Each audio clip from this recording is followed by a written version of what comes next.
¿Le parece bien? ¿Sí? Sí, profe. Bien, bien. Bueno. Bárbaro.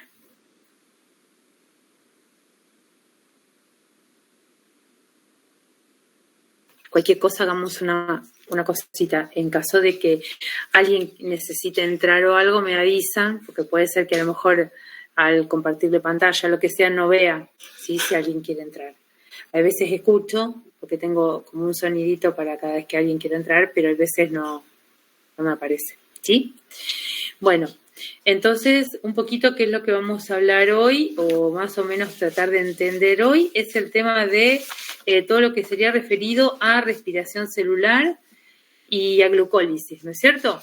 O sea, primero partimos de la base de que la glucólisis y la respiración celular son dos procesos asociados, pero que uno continúa al otro, ¿no es cierto?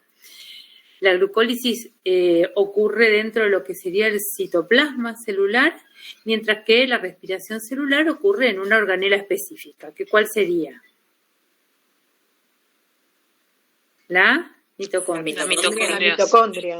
Exactamente, en la mitocondria. Entonces, vamos a empezar a diferenciar un poquitito eso. Primero el primer proceso, que es la glucólisis, a partir del cual comienza todo esto.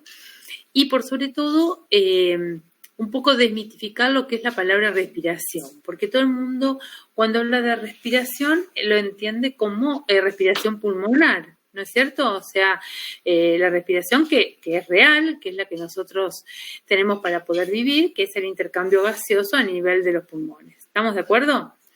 Pero cuando hablamos de respiración celular, estamos hablando de un proceso más, más grande que la respiración. Esperen que estoy admitiendo gente. Ahí está. De que la respiración. Buenas noches. Que sería el proceso que ocurre a nivel celular, o sea, todas las células, cada célula como ser vivo, respira. ¿Y cómo respira? A través de este proceso, que si bien comienza con la glucólisis, sigue en la respiración celular, y la respiración celular no es nada más y nada menos que también, diríamos, la utilización de oxígeno para poder llevar adelante diferentes procesos metabólicos.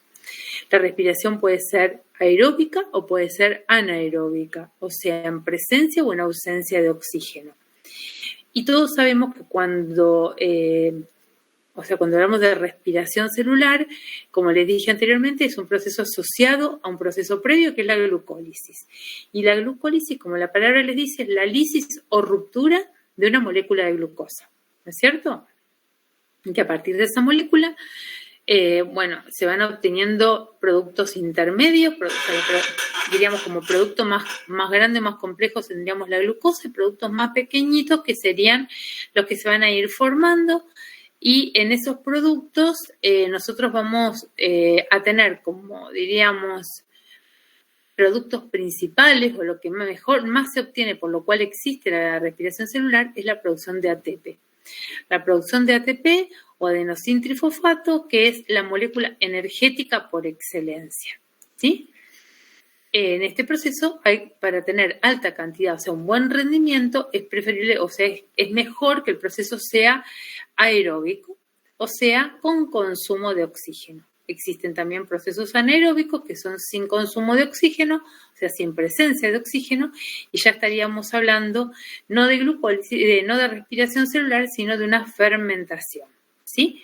Fermentación dependiendo de que sea láctica o una fermentación alcohólica, va a depender de la célula que se trate, y lo vamos a ver ahora. ¿Les parece bien? Bueno, les comparto un poquito la pantalla para poder ir entendiendo todos estos procesos, ¿sí? Esto no es el trabajo en sí, como les digo siempre, sino una ayuda como para ir contándoles un poquito el proceso metabólico. Pero guíense siempre de las clases, que ahí es donde tienen la mayor cantidad de dibujos, de cosas y de clases más explicativas, ¿sí? Vamos a ver esto.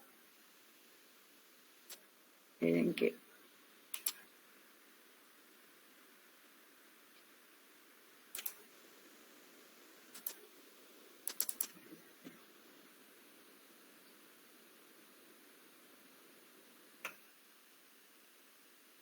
Tendría que haberlo abierto antes, aguárdenme un minutito. Acá hay un PowerPoint.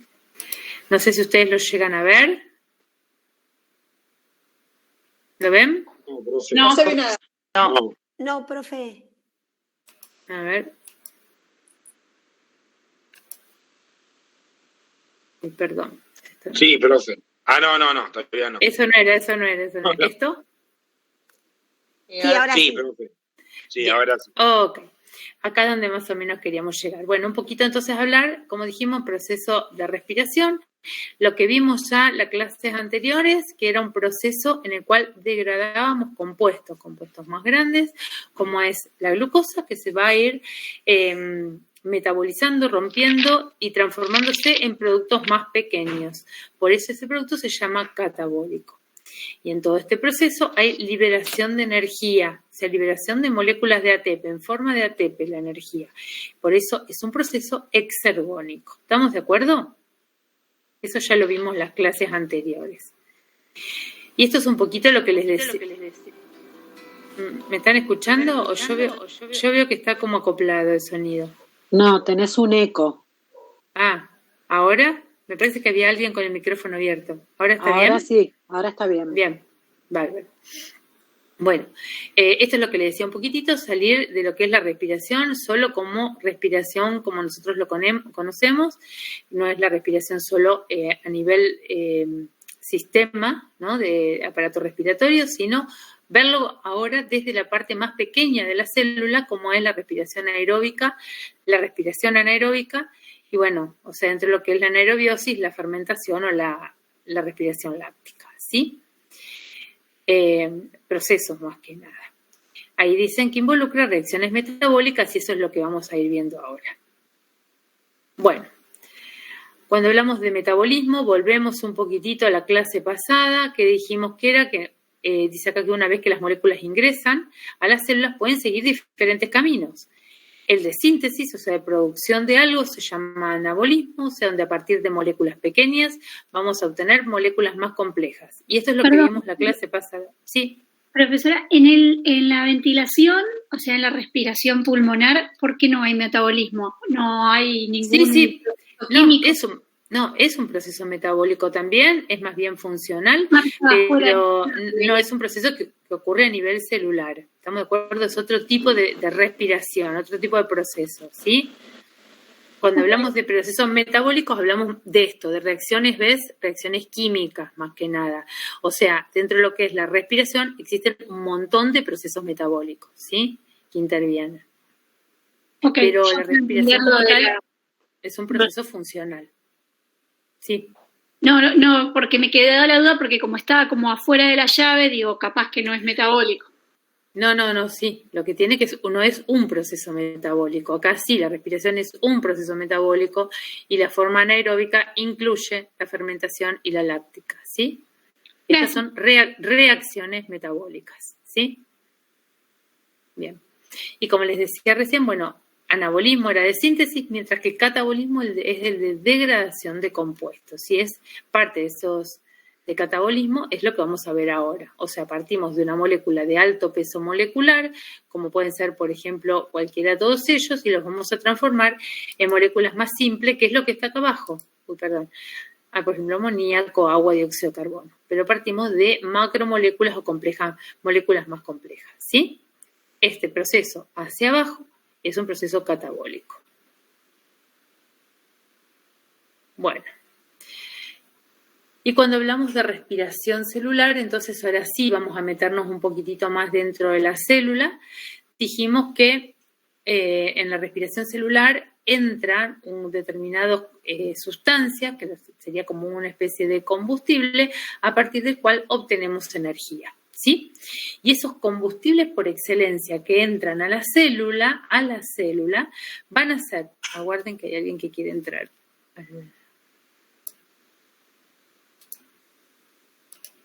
Ahí está. Esos compuestos que ingresan a la célula para luego, en forma como si fuese el combustible celular, para poder darnos energía, pueden ser en forma de monosacáridos, o sea, de hidrato de carbono, como es el azúcar, los ácidos grasos, o sea, serían lípidos que también con estos tienen la forma de metabolizarse o biotransformarse en moléculas de glucosa, y lo mismo con los aminoácidos, ¿sí? Todos estos compuestos entonces se pueden biometabolizar en moléculas de glucosa y entrar en lo que sería el sistema de, diríamos, de respiración celular.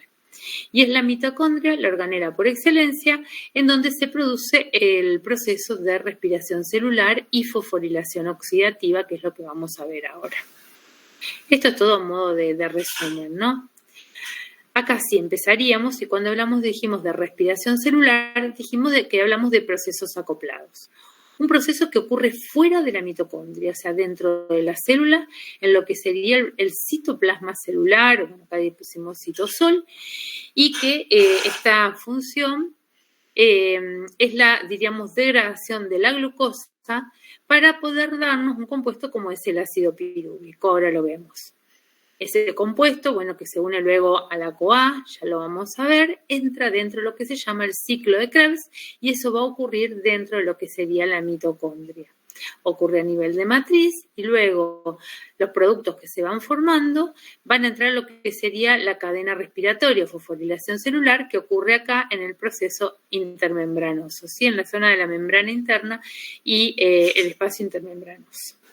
Y eso lo vamos a ver en un ratito, ¿sí?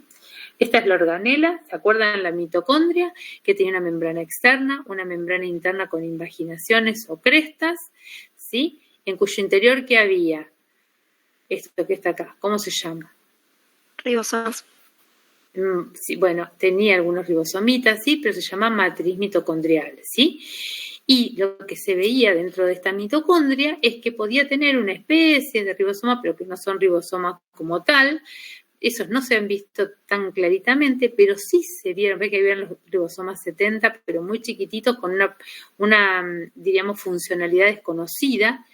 Pero lo que se vio es que estas moléculas tienen un ADN, molécula ADN, que sería, ¿qué? El ADN. Habla de genoma, habla de que esto en algún momento, y por la estructura que tiene la mitocondria, si ustedes lo miran bien, podía haber sido un unicelular, o sea, un individuo unicelular que por simbiosis entró a la célula y le sirve a la célula porque le da la energía para llevar adelante sus procesos y a su vez él la posibilidad de existir. Entonces, se cree que en épocas muy primitivas, la mitocondria fue un ser vivo. Por esto, por la presencia de ADN extramolecular, o sea que tenemos acá que no forma parte del ADN de la célula en sí, pero que se encontró. Mismo caso ocurre con los cloroplastos, ¿sí? Perdón, estoy medio perdida. Espero que no sea un problema esto. Lo que estaba, porque no me queda claro, lo que estaba adentro de la mitocondria, eso lo vimos en el primer parcial, porque yo como que ahora estoy confundida, no tengo el recuerdo. Sí. ¿En qué parte era eso? En célula. En la clase de célula tienen que haber visto, tienen que haberle dado bien, la estructura interna, o sea, toda la estructura de la mitocondria. Se ve estructura y función. Hoy es la clase... Tenía de la célula, clara las partes, pero las organelas y todo, pero diferenciando entre el animal, la vegetal o las distintas cuestiones, pero no lo de adentro de la mitocondria, como que eso me lo... Exacto. Sí, coincido. O sea, justamente cuando estábamos viendo las organelas, nos había dicho que lo íbamos a ver más en detalle cuando veamos respiración. Igual, nada. Es lo que estamos viendo ahora. Claro, sí. Sí. Okay. Lo que pasa es que la clase de célula, yo se los conté un poquitito, les dije que la clase era una clase bien global, donde íbamos a ver estructura y función, que se focalizaran en eso. Claro. Pero estructura, tirando a lo que sería la estructura, la función que tiene la célula, ¿no es cierto? Ahora, acá lo que vemos es ya la estructura bien interna, bien detallada, como vimos la clase pasada, la de los cloroplastos, ¿sí? Ok. ¿Estamos de acuerdo? Igualmente, no sé si se los mencioné, pero no importa, en el TP seguro que está, y si agarran la bibliografía lo ven, en los cloroplastos también se encontró ADN, ¿sí? Bueno. Esto es la ecuación global, o sea, la ecuación que abarca todo el proceso de respiración celular. Y si ustedes lo miran, a partir de una molécula de hidrato de carbono, o sea, glucosa, en este caso, en presencia de oxígeno, voy a voy a biotransformar esta glucosa, la voy a degradar en compuestos inorgánicos, como es el dióxido de carbono que se va al aire, el agua, ¿sí?, que se queda en las células, y ATP o energía. Y si ustedes leen esta fórmula química, el ATP o energía como producto significa que está al final de la reacción química, al final del metabolismo, o sea, como producto. Si yo tengo el ATP como producto, significa que lo estoy liberando. Este ATP hace que esta reacción sea exergónica, ¿sí? ¿Se acuerdan de eso? ¿Sí? Si yo el ATP lo tuviese de este lado, la reacción sería endergónica. Lo estoy consumiendo para producir esto. Acá yo no consumo ATP, sino que lo libero. ¿Se ve? Y si lo consumo siempre, la cantidad que libero es mucho mayor, por esto es despreciable. ¿Se entendió esto? Cuando el ATP o cuando la energía está en el lugar de los productos, estamos hablando de reacciones exergónicas. Mientras que si la energía está del lado de los reactivos, como era en la fotosíntesis, como era la fórmula, dióxido de carbono más agua más energía lumínica, te daba la molécula de glucosa más oxígeno que se liberaba al aire, ¿sí? La respiración es al revés, consumo oxígeno, libero dióxido de carbono. ¿Estamos de acuerdo? Eso pasa en la respiración actual nuestra. Nosotros tenemos dióxido de carbono en la sangre, que en el proceso respiratorio, estamos hablando ya de proceso respiratorio funcional, ¿no es cierto? Los pulmones, ¿qué va a suceder? Hay un intercambio, consumo, me traigo el oxígeno y libero el dióxido de carbono. Eso es respiración. Pues acá, en forma mucho más simple, a nivel celular ocurre lo mismo. ¿Sí? Bueno, y el agua nunca cuenta, ¿no? O sea, cuando hay agua, eso como que siempre hay agua en todo el cuerpo y entonces es lo mismo que nada, porque si no es como que digo, ¿qué hace el agua después? El agua se utiliza, las células nuestras están formadas en un 80% de agua, si no va el intersticio, que es el espacio intracelular, pero el agua es de consumo siempre en el organismo, ¿sí? Bueno, dijimos que estas transformaciones químicas son las que se van a producir en la respiración y que es degradación, o sea, ruptura de los enlaces carbono-carbono. Fíjense que acá tenemos carbono, oxígeno, 6 moléculas. Rompí todos los carbonos que estaban acá. Yo acá tengo 6 carbonos. ¿Estamos de acuerdo? Hay reacciones de oxidorreducción. Yo acá paso de un oxígeno 0 a oxígeno 2 más. ¿Estamos de acuerdo? O sea, hay reacciones de oxidorreducción. ¿Y qué otra cosa hay? Dice que acá dice conservación de la energía que se forma. ¿Por qué conservación? Si bien yo formo energía, por eso es exergónico, esa energía se conserva. En el organismo nosotros biotransformamos energía, ¿sí? Es lo que les dije anteriormente. Energía que estaba dentro o contenida dentro de los enlaces químicos de determinado compuesto, yo la voy a obtener ahora en forma de ATP, ¿sí? Vamos a ver un poquitito el proceso para entender esto. Nadie les va a pedir que sepan estas partes de la etapa de la glucólisis, ni ninguno de los procesos a futuro. Lo que sí tienen que saber es que, y esto para que lo sepan, sí. Una consulta, habíamos dicho que el ATP se liberaba, y acá que se conserva, o sea, una parte se libera y otra parte se conserva. No, que se conserve no significa que no se utilice. Que se conserve significa que queda en la célula y es en la célula donde ese ATP va a cumplir su función. O sea, nosotros teníamos energía dentro de un determinado compuesto que la transformamos en otro y esa energía se va a utilizar, pero se va a utilizar y se va a transformar en otro compuesto. ¿Estamos de acuerdo? O en otro tipo de energía. Profe. ¿Ok? No se libera al aire porque sí, como por ejemplo puede llegar a ser, dióxido de carbono. Sí, decime. ¿Este material lo va a compartir en el foro? Sí.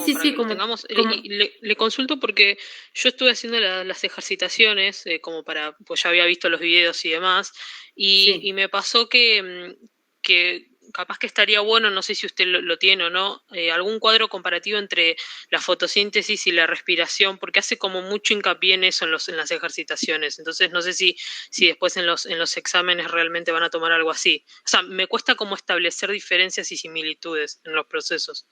Es que más que nada son justo diferencias, porque son procesos inversos, ¿no es cierto? Uh-huh.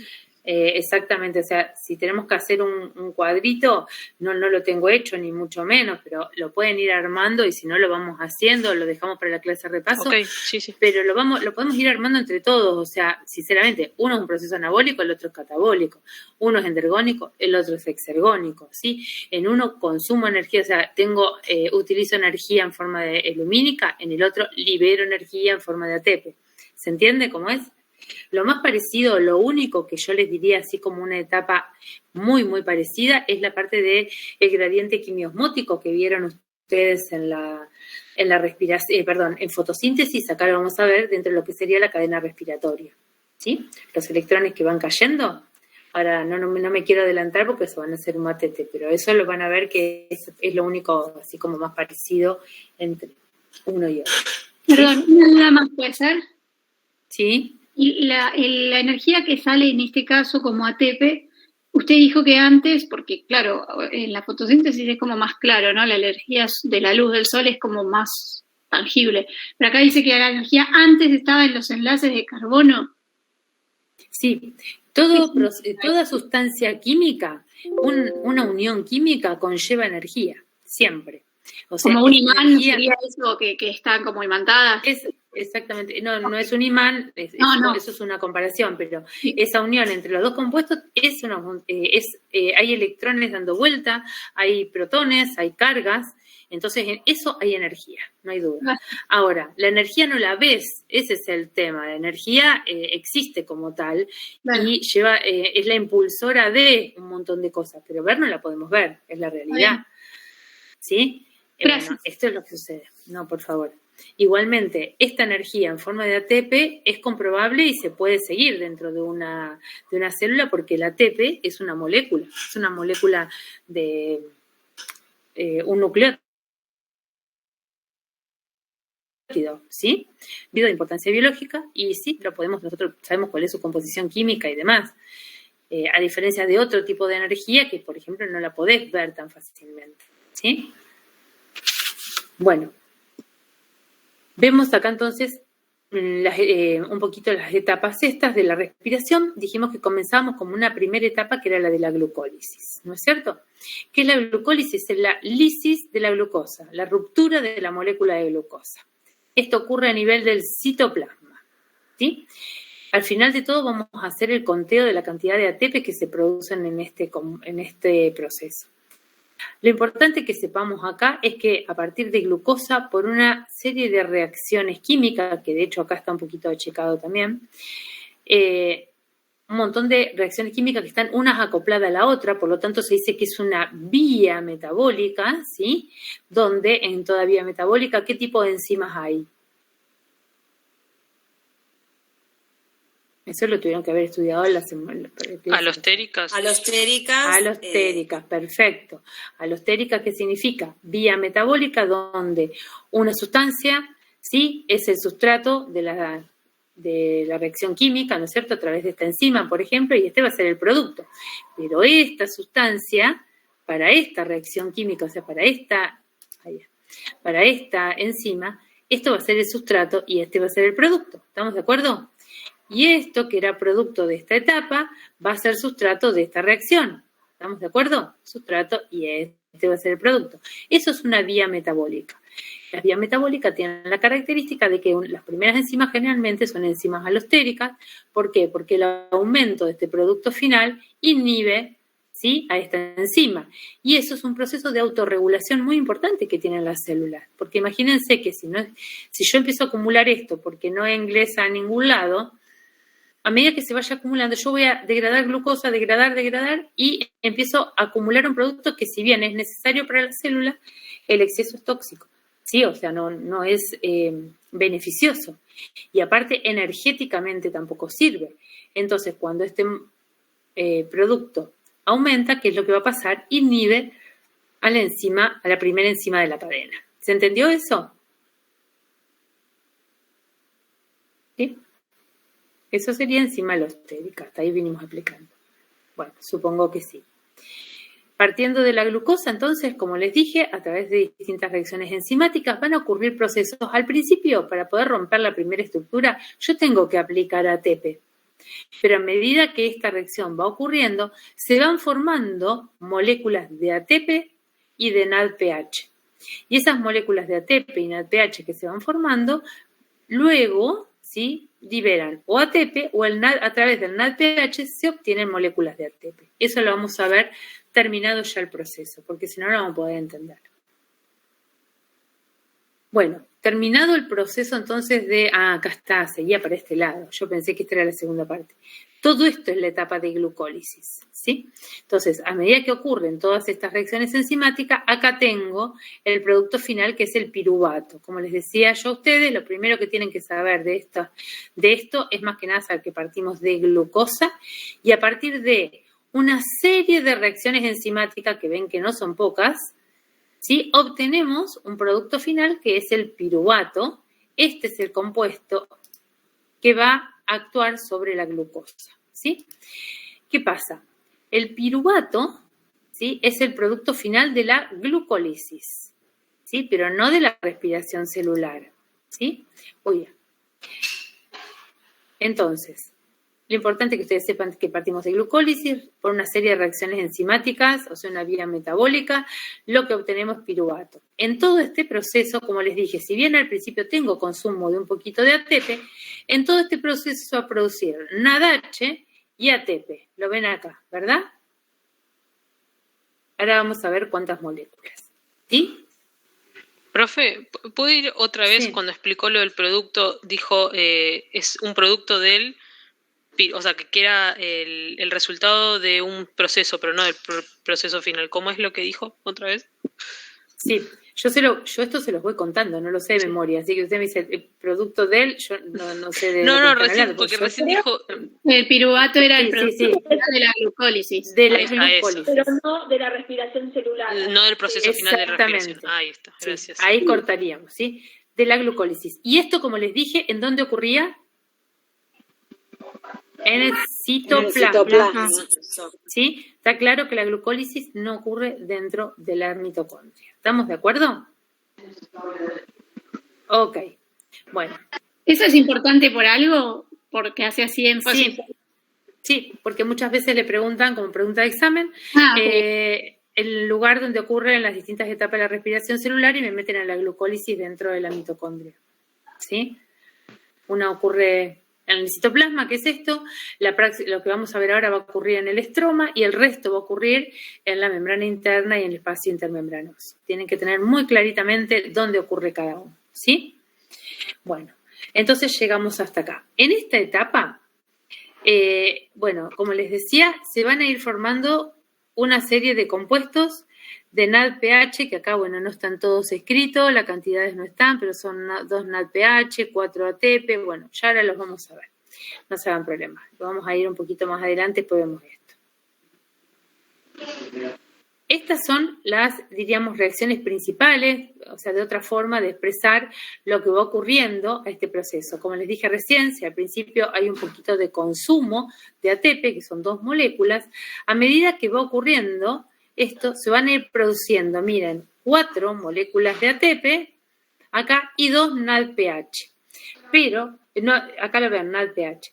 NADH. ¿Qué va a pasar con este NADH? Este NADH va a actuar a nivel de la cadena respiratoria y por cada NADH se van a producir 3 moléculas de ATP. Así que eso lo vamos a ver igual después. Porque si nosotros decimos que por cada NADH obtengo 3 moléculas de ATP y yo acá tengo 2 NADH, ¿cuántos ATP voy a obtener a partir de esto?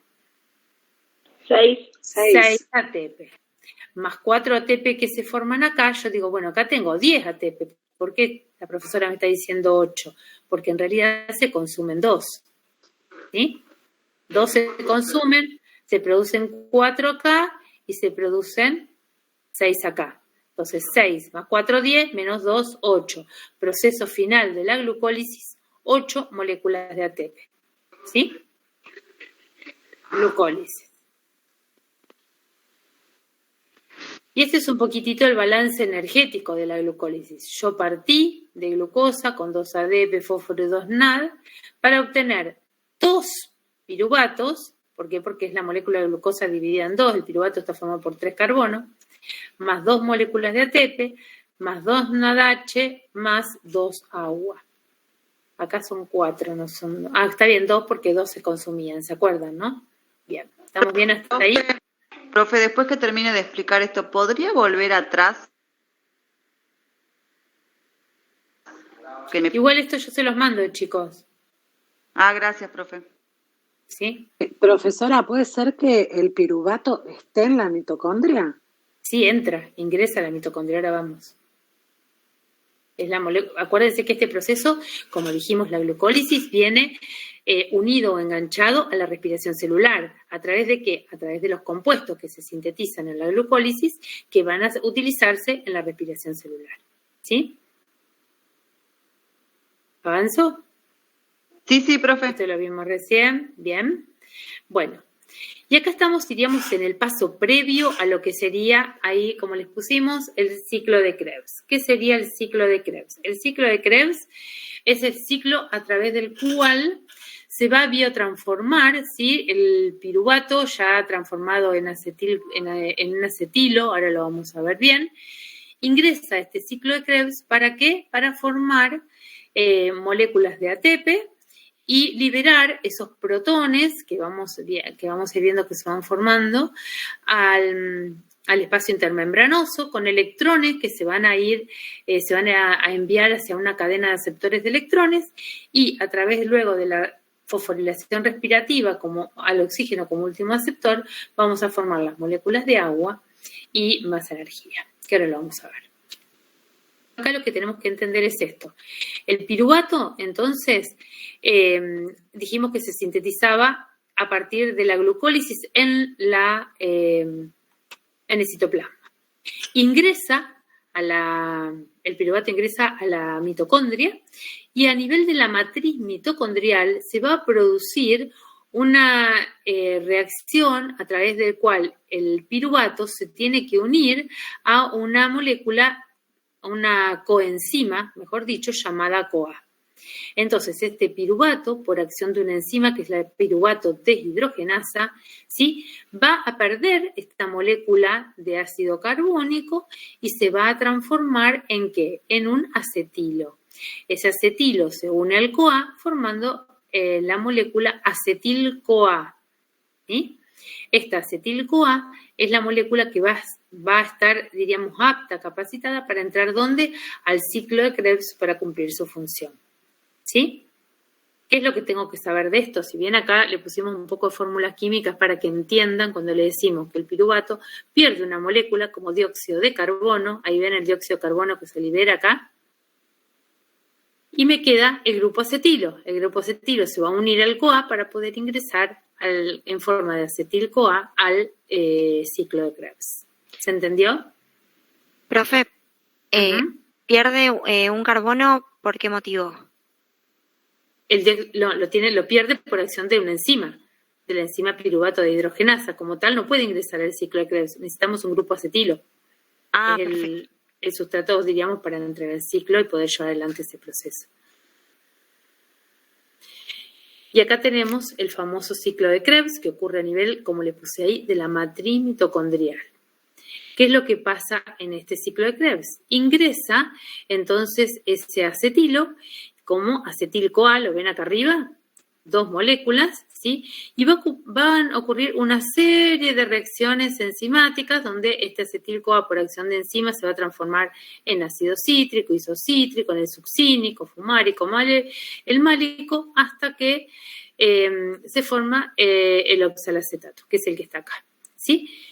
En todo este proceso, ¿qué es lo que va a ocurrir?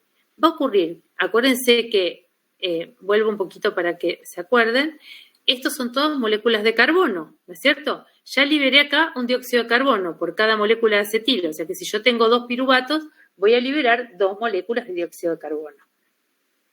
En todo este proceso se van a ir rompiendo estas moléculas de carbono de manera tal que se van a ir liberando. ¿Y cómo se liberan? En forma de dióxido de carbono. Cada molécula va a tener 2 carbonos, así que cada una va a ir liberando de a 2.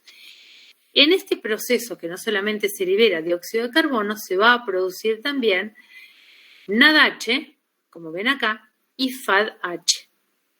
¿Lo ven ahí? Esto, ustedes, si se acuerdan, cuando vimos la clase de ácidos nucleicos, que vimos un poquitito nucleótidos de importancia biológica, yo les nombré el NADH y el FADH y les dije, estúdienselo como tal, porque uno es el nicotina aminodinucleótido y el otro es el flavin aminodinucleótido, y que si bien ahora no lo tenemos claro, sí vamos a saber que intervienen en el proceso de la respiración celular y fosforilación oxidativa. ¿Se acuerdan de eso? Me acuerdo que se los dije como varias veces, le dije, acuérdense porque son los dinucleótidos, acuérdense que si le piden un dinucleótido pueden nombrar alguno de ellos. ¿Se acuerdan de eso? Que hablamos de dinucleótidos hasta el cansancio. Sí, sí. Bien. Sí, profe. Me acuerdo que nos lo dijo, de ahí a que sepamos para qué servía y todo eso, no, eso ya no. Eso lo vemos acá. Entonces, en este proceso, como les dije, lo importante que tienen que saber no es estudiarse todos estos nombrecitos, estas cosas raras, solo saber que existe un proceso a través del cual entra el acetil-CoA, ¿sí? Se une a esta molécula del oxalacetato, ¿y qué es lo que va a pasar acá? Va a ocurrir un montón de reacciones enzimáticas en donde el acetilo se va a transformar ya en dióxido de carbono que se libera al aire, el dióxido de carbono se va al aire, o sea, sale de la célula y luego va a la sangre y se va por respiración el aire, ¿no? Pero se va al aire, no lleva un proceso más, ni que se va a transformar, ni que lo va a tomar alguien y se transforma en otra cosa, no. Esto se va a liberar. Y a su vez se van a formar moléculas, como les dije anteriormente, de NADH y FADH, ¿sí? Acá tenemos más NAD. ¿Cuántos se van a formar? 6 NADH, 2 FADH, bueno, y GTP, no importa. ¿Qué es lo que tenemos que ver con esto? Que cada NADH, por cada NADH nosotros formábamos 3 moléculas de ATP. Y por cada FADH yo voy a formar 2 moléculas de ATP, ¿sí? Entonces, dependiendo de la cantidad de NADH y FADH que yo formo en este ciclo, son la cantidad de moléculas de ATP que voy a producir después, ¿sí? En este ciclo, yo lo tengo anotadito por ahí, se van a producir también moléculas de ATP, que acá no lo tiene marcado a esta altura, bueno, se producen moléculas de ATP, creo que 2 moléculas de ATP, acá se producen como 6 NADH y 2 FADH2, que son estos. Entonces, la sumatoria de cada uno de ellos, por ejemplo, estos dos van a ser 2 por 2, 4 moléculas de ATP. Pero si yo tenía 6 NADH que se van a formar, van a ser 6 por 3, 18 moléculas de ATP, ¿sí? Más 2 ATP más que se van a formar por acá. ¿Sí? ¿Estamos de acuerdo? O sea que entonces, es por cada para cada molécula de NADH2 son 3 de ATP. No, nada, sí, exactamente. Y por cada dos... Sí. Y se van a formar 3 ATP. Y por cada FADH2 se van a formar 2 moléculas de ATP. 2 ATP, listo. Gracias. En este proceso se van a formar 2 moléculas de ATP porque sí, que acá no están dibujadas. Se van a formar 6 NADH y 2 FADH2. O sea, ¿qué significa? Que si yo tengo 2 moléculas de ATP, formé 2 en esta etapa, más de estas 6 moléculas de NADH, 6 por 3 son 18. 18 más 2, ¿estamos de acuerdo? Ya van 20 moléculas de ATP. Y por cada NADH tengo 2. Y formé 2 NADH, 2 por 2, 4. O sea que ya acá tengo 24 moléculas de ATP, ¿sí? Hay 24 moléculas de ATP en esta parte y había, ¿cuánto? 8, ¿se acuerdan? En la glucólisis. Acá teníamos 8 moléculas de ATP. En esta etapa, y yo no se los dije, si ustedes ven, se forma NADH. O sea, teníamos 8 más 20, ¿no es cierto? Acá, ¿cuánto dijimos que se formaban? 20 más 8, 2, serían 20 más 2 por 2, 4. 24 moléculas de ATP en la en el ciclo de Krebs. Más 8 de la glucólisis, tenemos 32 moléculas de ATP. ¿Estábamos de acuerdo hasta ahí o no? Sí. Profe, ¿podemos ver de nuevo esto de las moléculas de ATP sí. en el ciclo de Krebs? Sí. Porque como que me perdí en las cuentas. No hay problema. Y en este proceso, esperen, de la piruvato de hidrogenasa, ven que se forma NADH. En esta etapa de acá se van a formar 2 NADH. O sea que acá voy a tener 2 por 3, 6 ATP más. A ver si tenemos un ciclo mejor. O sea que se le suma a los 32 anteriores. Exactamente. O sea que en la sumatoria final, acá tenemos un ciclo de Krebs. De todos los que les escribí, me parece que este es el que mejor se entiende. Sí, en el total voy a tener 38 moléculas de ATP. ¿Sí? ¿Estamos de acuerdo? Lo que les decía yo recién es esto, que a este nivel de esto que sería, bueno, a nivel de la glucólisis teníamos 8. A nivel acá de la formación de la CoA, o sea, del piruvato a la acetil-CoA, se forman 2 moléculas de NADH. Por lo tanto, acá tengo 3 por 2, 6 moléculas de ATP se van a formar. ¿No es cierto? ¿Sí o no? Sí, como... Él sería como un intermedio entre Exacto. la glucólisis y el ciclo de Krebs. O sea, en el medio quedan 6, es 8, 6 y después 24. Exactamente, y acá 24. ¿Por qué? Porque en este ciclo voy a tener 2 ATP, diríamos productos finales, ¿no? 2 ATP, voy a tener NADH, voy a tener 6 en total, y voy a tener 2 FADH. Entonces, 2 ATP, ya teníamos ¿cuánto? 8 más, ¿estos cuántos eran? 6, ¿no? 8 más 6,